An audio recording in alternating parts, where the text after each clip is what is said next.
Ja, god dag igjen, kjære seere. Vi ønsker dere velkommen tilbake til oss, frikanalen Trond kvarter. Vi har i dag tenkt å videreføre den debatten som vi har lagt frem for dere seere.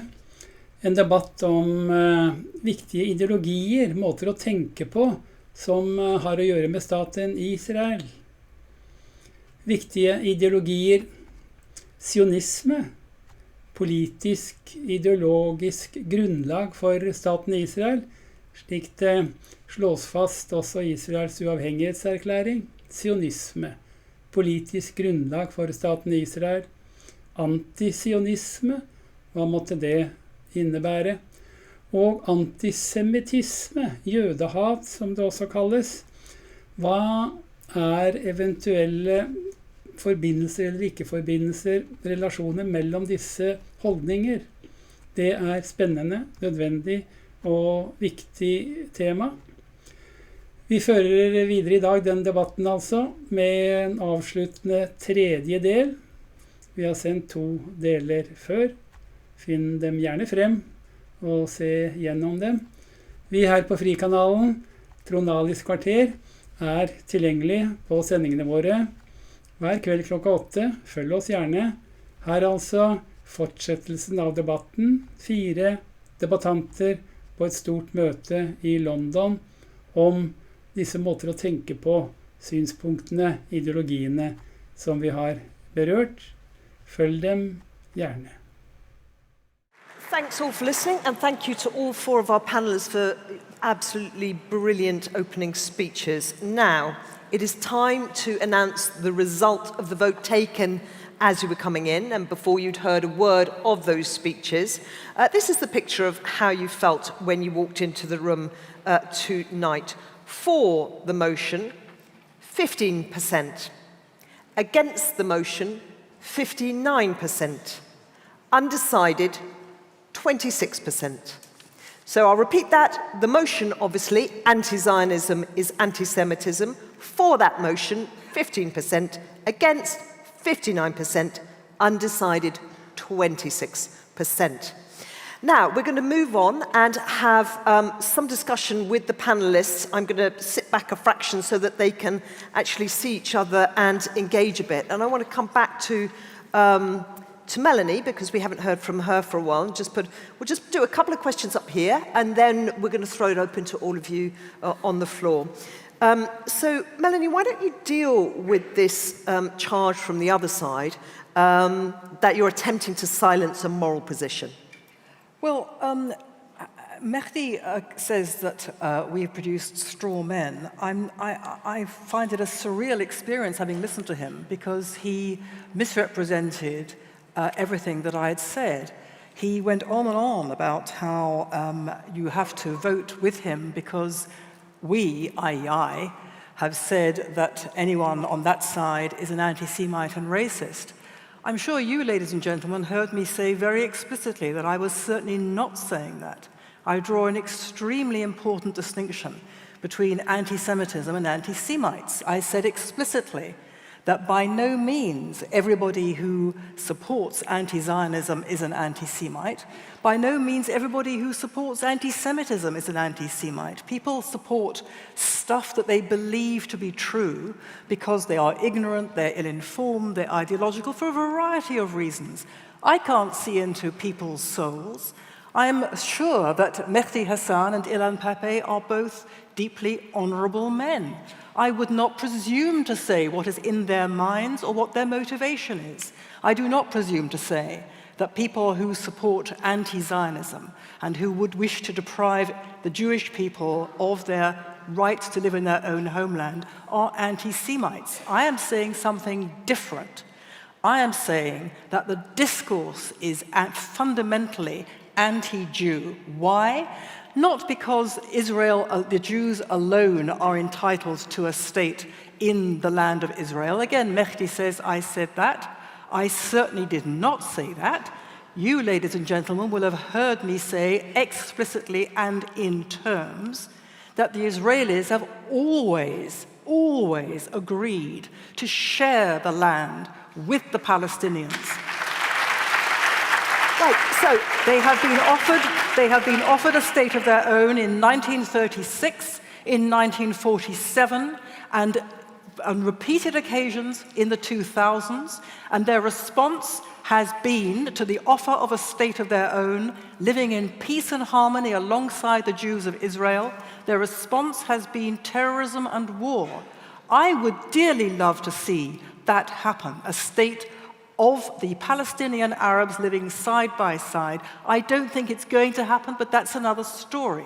But it is simply a wicked lie to sit here and grotesquely reverse what I have said. Melanie, okay, we've heard that. Now, Ilan, coming to you. You talked about ethnic cleansing of the Palestinians. We heard Einat say Jews have not been equal in the Arab world anywhere. So who's doing the ethnic cleansing, and do you accept that point? Oh, I accept the point that after the creation of the State of Israel, the Jews of Iraq were expelled from Iraq under an agreement between the Israeli government and the Nuri Said government, because Zionism didn't want the Jews of Iraq to stay in Iraq, and neither did the nationalist Iraqi government want them there. But this has nothing to do with what we are talking about. We are talking about the fact that half of Palestine's population, within 9 months, was ethnically cleansed by the Jewish and Israeli forces.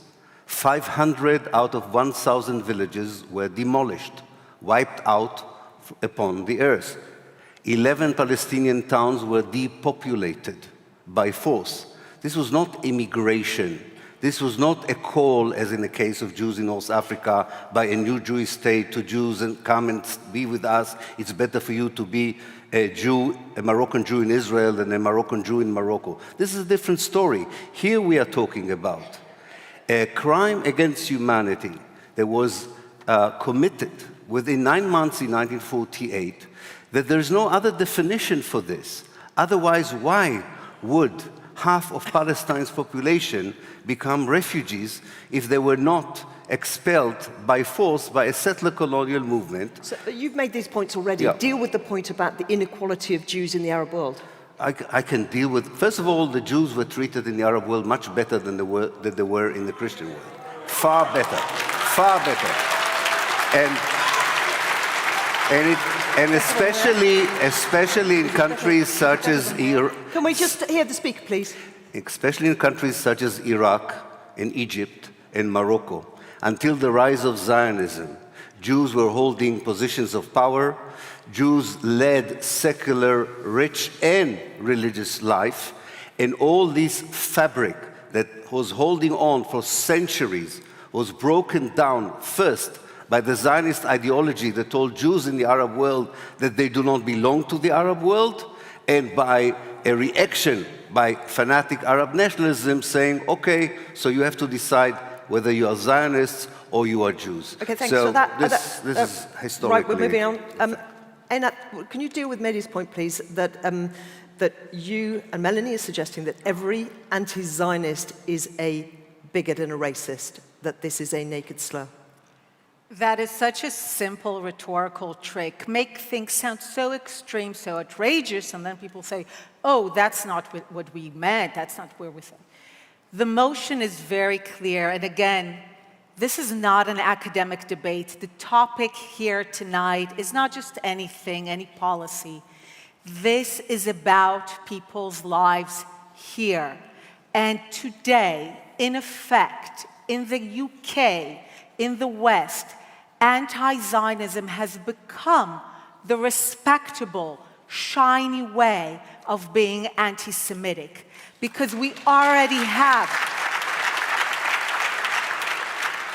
And the reason that people want to separate the two is because they need the cover of respectability to continue to gain adherence.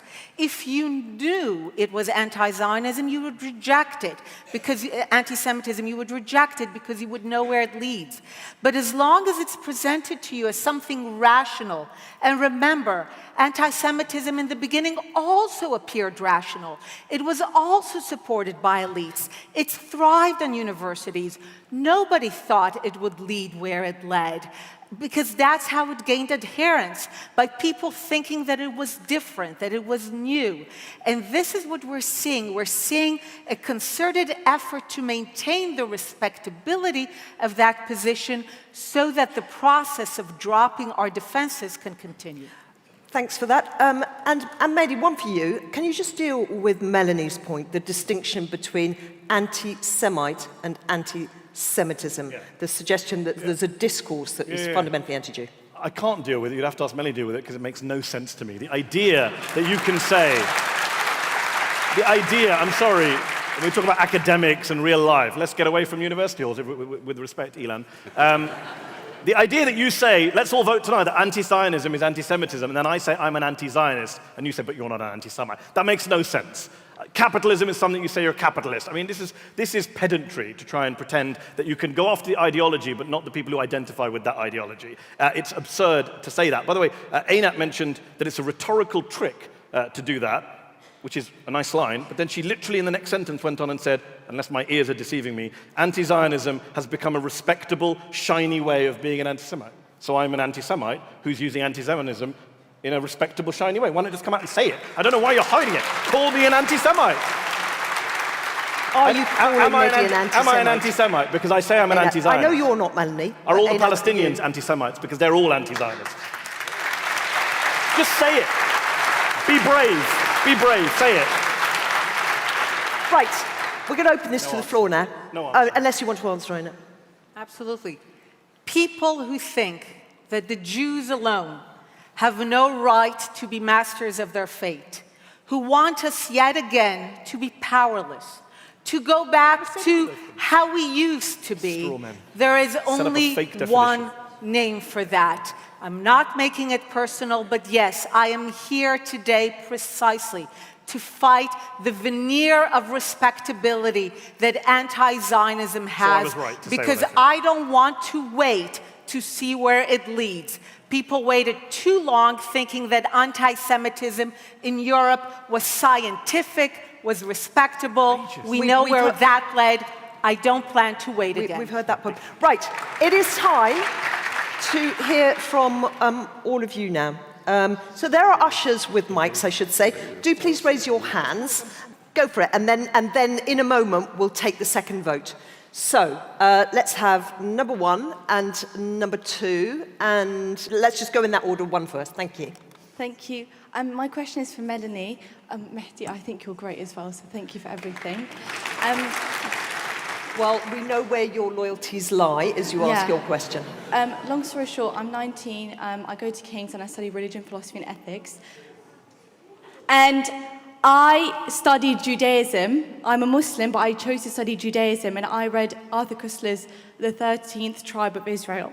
And he says that Ashkenazi Jews, they were European race that converted to Judaism. Can we have the questions fast, please? So my question is, do you think that there are some Jews living in Israel who are originally of European descent, not like you say, they were historically the most historical people that's ever lived in the land in Israel, or do you think that's just another lie as well?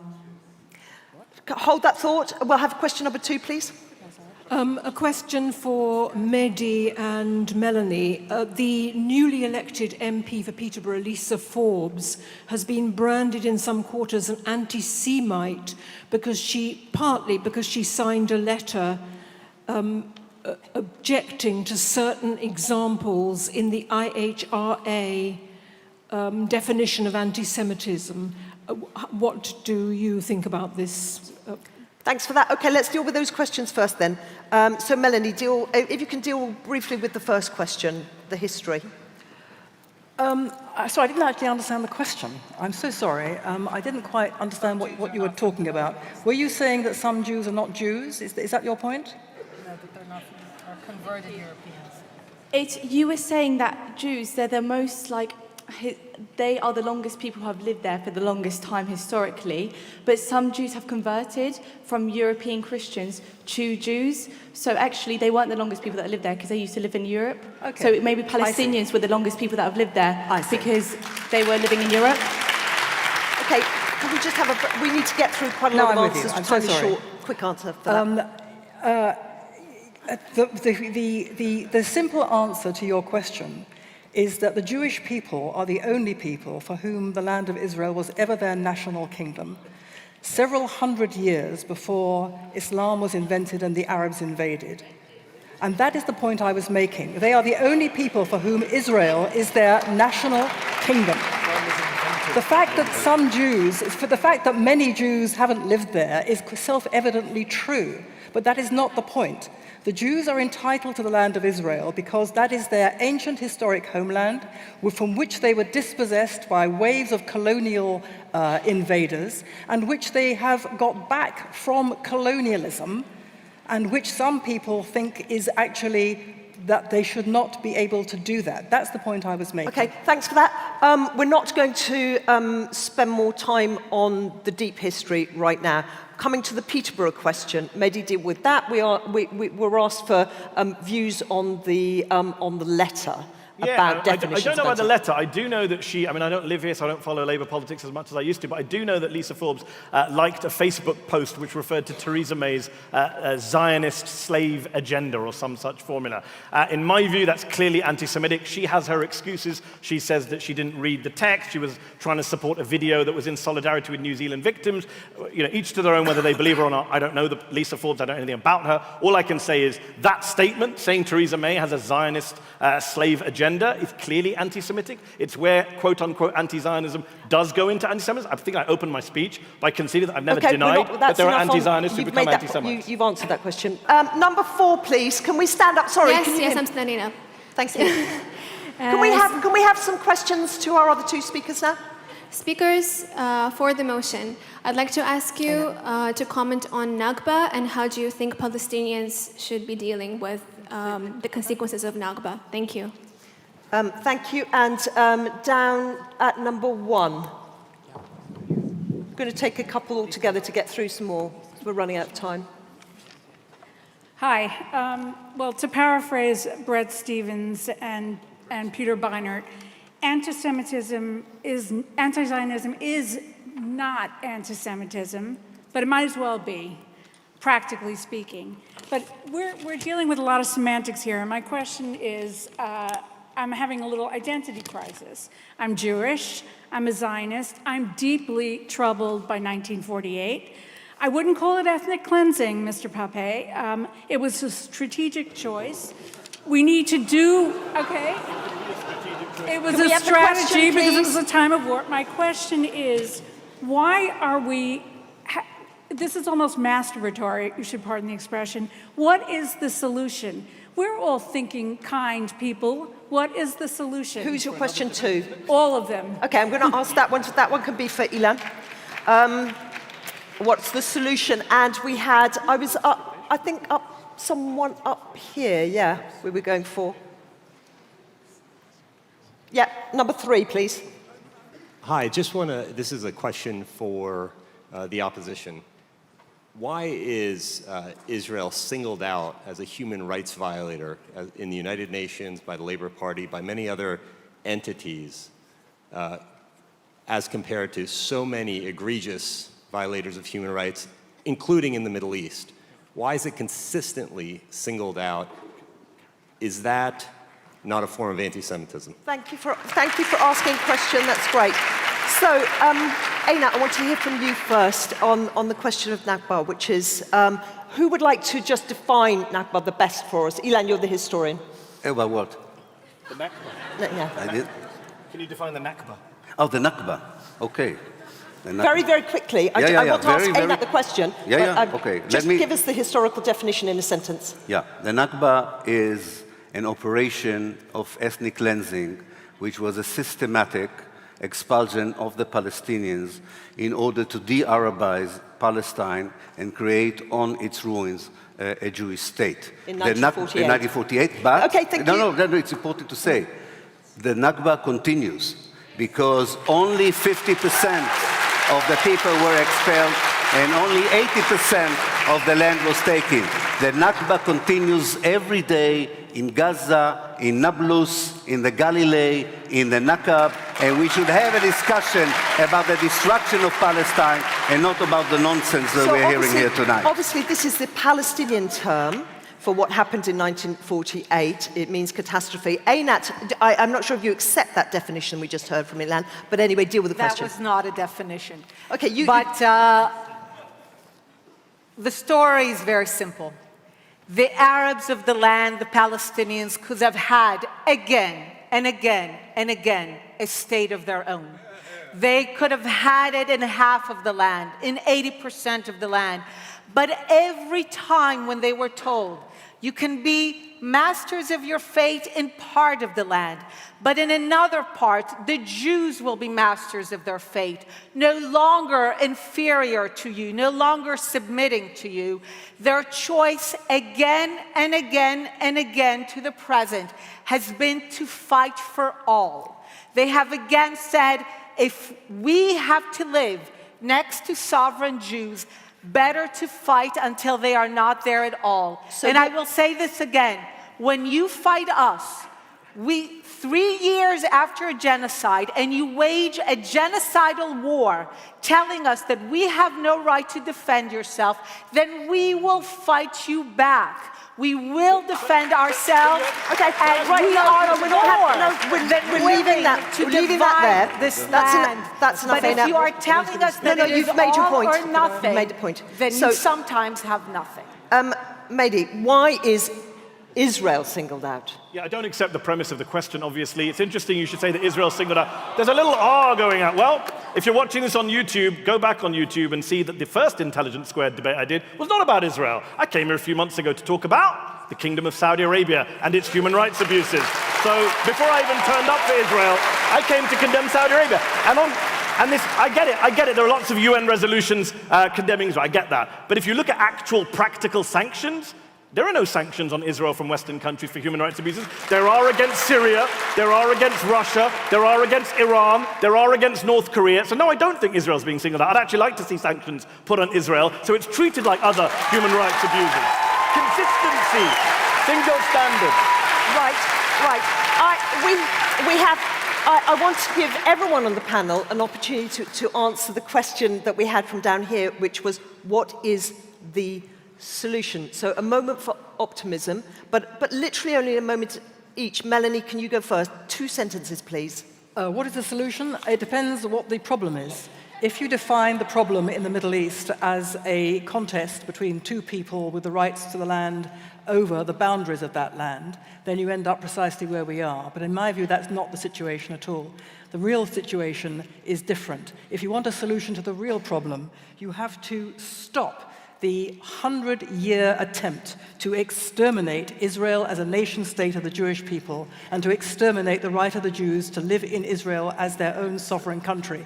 That is what the situation is in the Middle East. However you like to reframe it, that is what the problem is. If you want a solution, you have to stop people trying to commit a genocidal assault upon the right of the Jews to live in their own country. Once you stop that, you've got the solution.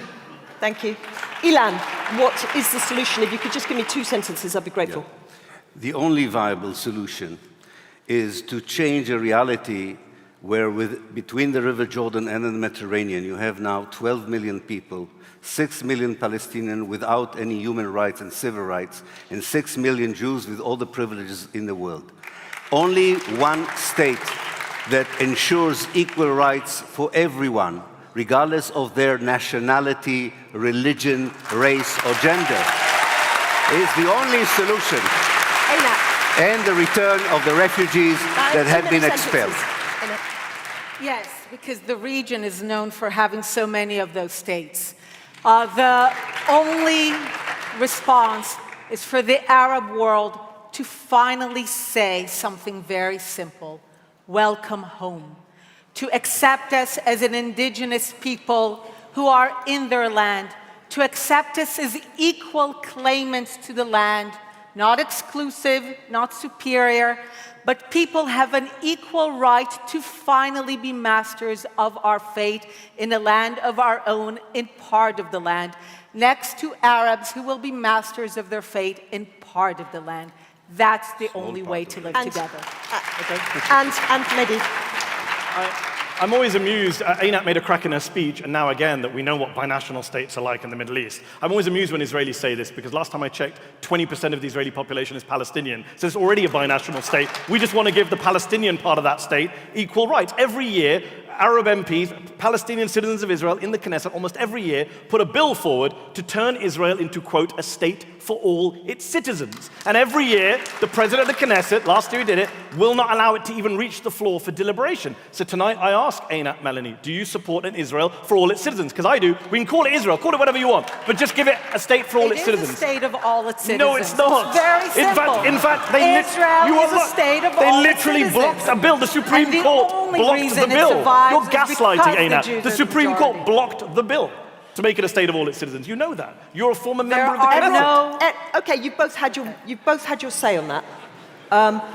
Right, now we're going to go for our final statements from our speakers on the panel, summing up speeches to be made seated and to last no longer than 2 minutes. In fact, do you know what, all four of you? If you could just kind of keep them really tight, if you can get them down to less than 2 minutes, I would be grateful. We're going to go in reversed order, so Mehdi, you first. Ladies and gentlemen, if you still haven't voted, I want you to think of two groups of people when you are voting, for whom opposing this crude, cynical motion is so important, so crucial, so personal. The first group, of course, are the Palestinians. Because if you vote for the motion tonight, you're saying, despite Melanie and Einat's best attempts to try and play this, it's ideology versus adherence, you're saying we all have to be Zionists. Otherwise, we're racists, we're bigots, we're anti-Semites. Which, look, wouldn't be the end of the world for me. Fine, I'll be a Zionist if you want me to be a Zionist. I mean, I once almost voted Lib Dem. I'm okay with labels.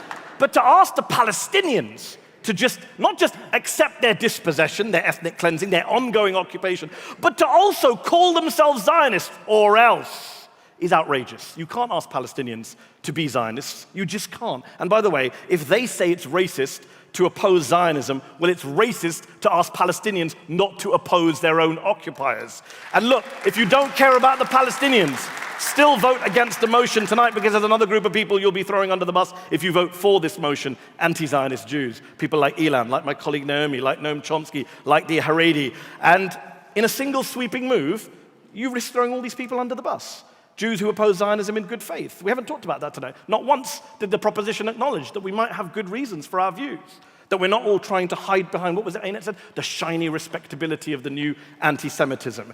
Don't tar all those people who are fighting for human rights, who are fighting in good faith, as racists, as self-hating Jews, as anti-Semites, for the sake of a political ideology. Don't do it. Don't do it. Whatever your views on Israel-Palestine, vote with the opposition tonight against this ludicrous, dishonest, offensive motion.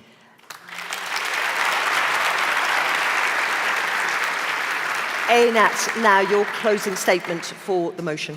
I doubt there's a lot of good faith here, and I have to say, if Zionists such as myself can support Palestinian self-determination, I see no reason why the reverse should not be also asked. But I want to take us and use this opportunity to go back to the fundamentals and to the big picture. A reminder about what is actually going on in the mechanism. Remember, step one is the Zionists are designated as a collective group which happens to coincide with the group previously known as Semites and Jews. Step two, they are then ascribed the most loathsome qualities of our time. Step three, it is done by appealing to the greatest authority of the era. Step four, and this is where we are now, they are slowly subject to a process designed to strip them of their defenses. But we were told today and are asked to believe that this time the the Zionists are truly to blame. Germans and Europeans too sincerely believe that the Semites were truly to blame. But we now know that anti-Semitism arose from a deep crisis in the society doing the blaming. After all, these templates and ways of thinking about my people have been around for millennia. Yet they become particularly useful in times of crisis. And we are indeed again a species in crisis. Technology questions our very intelligence and humanity. Extreme weather undermines our confidence in our control. Inequality undermines our idea of progress. Our leaders, or lack thereof, leave us feeling bereft of a sense there's a steady hand at the helm. And at times of crisis, We desperately crave certainty. And there are few greater certainties in this world to grab on than that the Jews are to blame. As a society, we can emerge from our crisis, but only if we ask ourselves, how can we all do better rather than who is to blame? And I believe we can all indeed do better. Thank you. Thank you. Well, I'm happy. We heard a lot about the Zionist ideology and the idea that the land of Palestine is the land of Israel. Always when you hear it, think about someone coming to you at the dead of night in London and tells you, I used to live in your house 2,000 years ago, and because of that, the house belongs to me. And the next day, they come with the police. And the next day, they come with the police who says, they have a right, you have to give them half of their house. Zionism was a settler colonialist movement that was running away from persecution, but it wanted as much of Palestine as possible with as few Palestinians in it as possible. This was the aim of Zionism in the late 19th century. This is the aim of Zionism today. We are all entitled to go through the same process that happened in South Africa.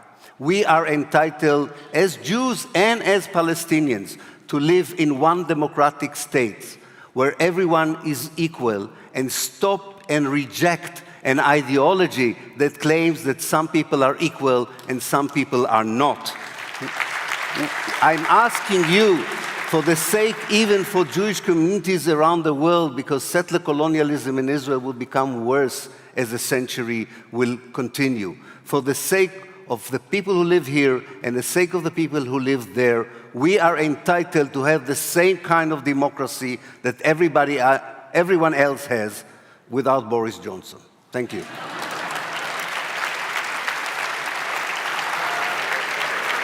Thank you, Ilan. And Melanie. Well, I'm truly sorry that Mehdi can't understand my distinction. It's very simple. My point is simply this, that people of good faith sometimes swallow outright lies because they believe them to be true. And we've heard this evening some of those lies come from the other side, falsehoods about Israel which are believed to be true. For example, Mehdi suggests that Israel is not a state of all its citizens, that the Arabs somehow don't have full equal rights. He calls them Palestinians. Perhaps Mehdi doesn't also understand that 20% or so of Israel's population are Israeli Arabs. Israeli Arabs have full equal rights. You can see them in the Israeli parliament. You can see them in the Israeli courts. You can see them in the Israeli universities. What Mehdi says, what Mehdi means when he says that he wants a state of all its citizens, he wants a state of Israel which is not Israel anymore, which is not a Jewish state. So the Britons can have Britain, the French can have France, the Americans can have America, but the Jews cannot have Israel. I would say that is outright discrimination. Ilan says it's their house. Whose house? There were dozens and dozens of different nationalities in Mandate Palestine. The Arabs came in large number because the Jews were returning, and rightly, they thought that they would bring prosperity. In conclusion, let me return you to the proposition under consideration. Is anti-Zionism anti-Semitism? Mehdi says not everyone can have a state. That is absolutely correct, but why this is a form of anti-Semitism is the unique nature of the animus against Zionism. Jews are the only people living in their own historic homeland who are deemed to have no right to that homeland and whose claim to self-determination in that homeland, which is theirs by right, is illegitimate and racist.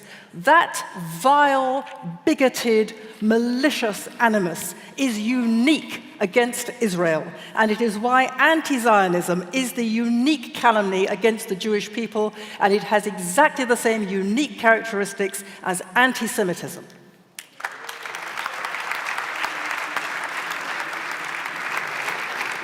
Thank you all for your summing up speeches, and that concludes our debate, so it is time now to announce the final vote count.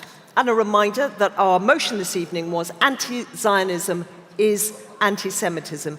A reminder also that we began the evening with 15% for the motion, 59% against the motion, and 26% undecided. After 90 minutes of debate, we end as follows: 19% for the motion, 76% against the motion, and 5% undecided. So the motion this evening has been defeated. This House does not believe that anti-Zionism is anti-Semitism.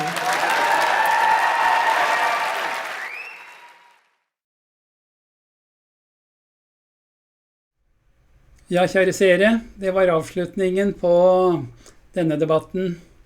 3 programmer har vi sendt om disse spørsmål: staten Israel, sionisme, anti-sionisme, anti-semitisme. Viktig å ha forståelse av disse begrepene. Vi håper dere har hatt nytte av det, og håper at dere kommer tilbake til oss, fortsatt følger oss her på Frikanalen, Trond Alis kvarter.